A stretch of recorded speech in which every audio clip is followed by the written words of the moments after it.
Success is not only built by what you add to your life, it is built more decisively by what you remove. Most men attempt to win by accumulating more knowledge, more tactics, more connections, yet they remain stuck because they refuse to eliminate what weakens them. Look carefully at your daily routine. Where does your attention wander? Where does your energy drain in quiet, unnoticed ways? Victory is rarely destroyed by one dramatic failure. It is suffocated by small distractions tolerated repeatedly. You say you want to win. But do your habits reflect that declaration, or do they reveal divided loyalty between ambition and comfort? Your calendar tells the truth your words sometimes hide. The mind cannot focus deeply while scattered across trivial concerns. Every notification, every unnecessary obligation, every idle conversation fractures your concentration. And fractured concentration produces fractured results. The world profits from your distraction. It designs systems to capture your attention. Endless content, endless comparison, endless stimulation. If you are not deliberate, you become reactive. Winning requires intensity. Intensity requires focus, and focus demands elimination. You cannot pursue greatness while entertaining everything. Ask yourself this uncomfortable question. What am I tolerating that is slowing me down? Perhaps it is late nights disguised as relaxation. Perhaps it is gossip disguised as connection. Perhaps it is self-doubt disguised as humility. There are habits you have outgrown but refuse to release. There are influences you know weaken you, yet you keep them for familiarity. Familiarity is seductive. It feels safe. But safety is not victory. The first thing you must cut is scattered attention. Multitasking feels efficient, but it divides power. Concentrated effort, directed at one definite objective, produces momentum. The second thing you must cut is indecision. Indecision is disguised as careful thinking, but prolonged hesitation drains confidence. Decide, adjust if necessary, but stop living in the gray space of uncertainty. The third thing you must cut is toxic association. Spend enough time around complaint and it becomes normal. Spend enough time around mediocrity and ambition feels extreme. You do not rise above your environment accidentally. You either shape it intentionally or it shapes you unconsciously. Elimination sometimes means distancing from those who are comfortable remaining stagnant. The fourth thing you must cut is unnecessary consumption. Information is abundant, but wisdom requires digestion. Endless reading without execution creates illusion of progress. The fifth thing you must cut is self-sabotaging language. Listen to how you speak about yourself. I'm not ready. I'm not that type. These phrases condition your identity. Identity governs behavior. The sixth thing you must cut is comfort disguised as recovery. Rest is necessary, but endless comfort erodes urgency. The line between restoration and avoidance is thin. The seventh thing you must cut is fear of criticism. Fear of what others might think will keep you small. The moment you begin chasing approval, you dilute purpose. Elimination is uncomfortable because it demands responsibility. It removes excuses. It exposes where you have been undisciplined. It requires you to choose growth over familiarity. Have you ever noticed how clarity increases after you simplify? How lighter you feel after removing clutter from your physical space? The same principle applies to your mental environment. When you eliminate distraction, your mind sharpens. Ideas connect faster. Decisions strengthen. Momentum builds. What once felt overwhelming becomes manageable. Most men try to climb higher while carrying unnecessary weight. They wonder why progress feels slow. They blame circumstance. Rarely do they examine what they refuse to release. You cannot entertain everything and expect to excel at one thing. Concentration is the secret weapon of high achievers, and concentration is impossible without sacrifice. Every yes to distraction is a no to your definite purpose. Every tolerated habit steals energy that could have been invested in growth. Imagine what would happen if you cut one major distraction this week, one habit that weakens focus, one influence that drains enthusiasm. How much mental space would you recover? Winning is not complicated. It is disciplined. It is intentional subtraction followed by concentrated effort. The world will not simplify itself for you. It will offer endless options, endless diversions. If you do not choose what to eliminate, you will be consumed by what you never intended to entertain. Look honestly at your life. Where are you divided? Where are you tolerating what should have been cut months ago? The courage to eliminate is the courage to win, because what you remove determines what remains, and what remains determines your future. Success does not begin with addition. It begins with subtraction. Before a man can rise, he must release what weakens him. The first and most destructive habit he must cut is scattered attention. The mind cannot gather power while divided among 100 trivial pursuits. Divided attention feels harmless, a brief diversion here, an unnecessary conversation there, idle reading, idle complaint, idle curiosity. None of these alone appears ruinous. Yet combined, they fracture concentration and steal the hours required for mastery. The law is simple and unchanging. Concentrated thought multiplies force. When the mind is fixed upon one commanding objective, it gathers intensity. Like sunlight drawn through a lens, it becomes capable of ignition. Without concentration, ambition remains vague and powerless. Thomas Edison did not produce invention by entertaining every passing interest. His laboratory was a place of fixed attention. One problem held his mind until it yielded. That discipline shortened the distance between attempt and success. Henry Ford fixed his thought upon producing an automobile within reach of the average man. He did not scatter his effort across countless unrelated ventures. His concentration attracted cooperation and sustained persistence. Many men mistake motion for advancement. They move constantly, yet accomplish little. They answer every call upon their time. They attend to every interruption. At day's end, they feel fatigue, but not progress. 10 years may vanish in such motion. 20 years may fade in alternating enthusiasm and distraction. 30 years may pass before a man realizes that his greatest loss was not opportunity, but divided thought. Scattered attention weakens transmission. When the mind jumps from one concern to another, its signal grows faint. Energy disperses. Results reflect that dispersion. Controlled attention is therefore essential. Choose one definite objective. Assign hours to it deliberately. Guard those hours against intrusion. Refuse obligations that do not serve your chief aim. The world will not simplify itself for you. It offers endless diversions. It profits from your distraction. If you do not choose what deserves your thought, others will choose for you.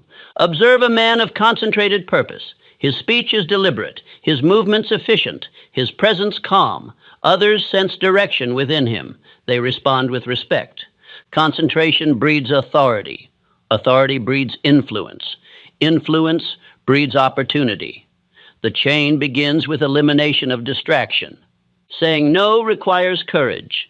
Each refusal to indulge triviality strengthens your purpose.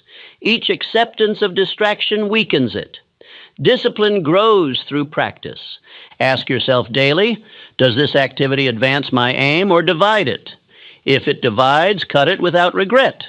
Affirm each morning, I concentrate my attention upon my definite purpose. I reject distractions. My focused thought produces power. Repetition of this affirmation trains the mind. The brain becomes accustomed to unified direction. Over time, distraction loses appeal. Consider how different your life would appear if for the next decade you eliminated one major distraction each year. 10 years reclaimed. 20 if you persist, 30 if you sustain discipline without exception. Winning requires intensity. Intensity demands focus. Focus demands sacrifice. You cannot entertain everything and excel at one thing. Most men attempt to climb while carrying unnecessary weight. They wonder why progress is slow. They rarely examine what they refuse to release. When attention is unified, ideas connect swiftly. Decisions sharpen. Effort compounds. Momentum replaces confusion. The courage to eliminate is the courage to advance. You may lose trivial pleasure, but you gain power. You may disappoint some, but you strengthen your aim. Say again, my attention is unified, my energy is directed, my purpose commands my time. In cutting scattered attention, you perform the first act of victory. You reclaim your hours. You gather your force. You prepare your mind for decisive action. Without this discipline, no other principle can sustain achievement. With it, progress accelerates. Thus, the first thing you must cut to win is scattered attention. Remove it, and clarity remains. Where clarity remains, power grows. And where power grows, victory becomes possible. After cutting scattered attention, the next enemy to remove is indecision. If divided focus weakens power, hesitation dissolves it entirely. A man may possess talent, knowledge, and opportunity, yet remains stagnant because he refuses to conclude. Indecision disguises itself as careful thought. It whispers that more time is required, that additional information must be gathered, that perfect certainty must be reached. Meanwhile, opportunity waits for no man. Delay is often more costly than error. There is a profound difference between thoughtful consideration and endless hesitation. Thoughtful consideration leads to conclusion. Endless hesitation circles without landing. One clarifies, the other confuses. Each time you delay a necessary decision, you weaken confidence in your own judgment. The brain begins to associate choice with discomfort. Over time, hesitation becomes habit. Habit becomes identity. The dividing line between the drifter and the leader is decision. The drifter waits for conditions to align perfectly. The leader aligns himself with conditions and proceeds. Consider the 56 signers of the Declaration of Independence. Their decision was not safe. It was not without risk. Yet once made, it was final. They did not revisit it in secret doubt. Their conclusion shaped history. Henry Ford did not ask his engineers whether a V8 engine was possible in order to retreat at the first objection. He decided it would be done. That decision, fixed firmly, compelled persistence until achievement followed. Indecision consumes years quietly. 10 years may pass while a man debates whether to begin. 20 while he evaluates every possible outcome. 30 while he stands at the threshold of ambition without crossing it. Winning demands movement. Movement requires conclusion. You cannot advance while lingering at every crossroad. Others instinctively trust the decisive individual. They sense certainty. They respond to clarity. When you conclude firmly, your speech gains strength. Your posture steadies. Your actions carry weight. Indecision, by contrast, reveals doubt. Even when words appear confident, tone betrays uncertainty. Associates hesitate to commit themselves to a wavering mind. The discipline required is simple in statement, yet difficult in execution. Decide promptly and stand by your decision. If adjustment becomes necessary, adjust without self-reproach, but do not linger. Set a time limit for important choices. Gather essential facts, then conclude. Refuse to rehearse the alternative endlessly once you have chosen. Say to yourself each day, I decide swiftly. I trust my judgment. My decisions grow stronger through use. This affirmation must be practiced. Begin with small matters. Conclude quickly. Train the mind to associate choice with authority rather than fear.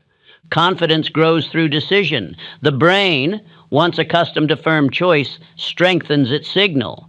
Indecision weakens transmission. Decision sharpens it. Examine your own history. Where have you hesitated unnecessarily? Where have you allowed fear of error to delay action? Each such instance represents time surrendered.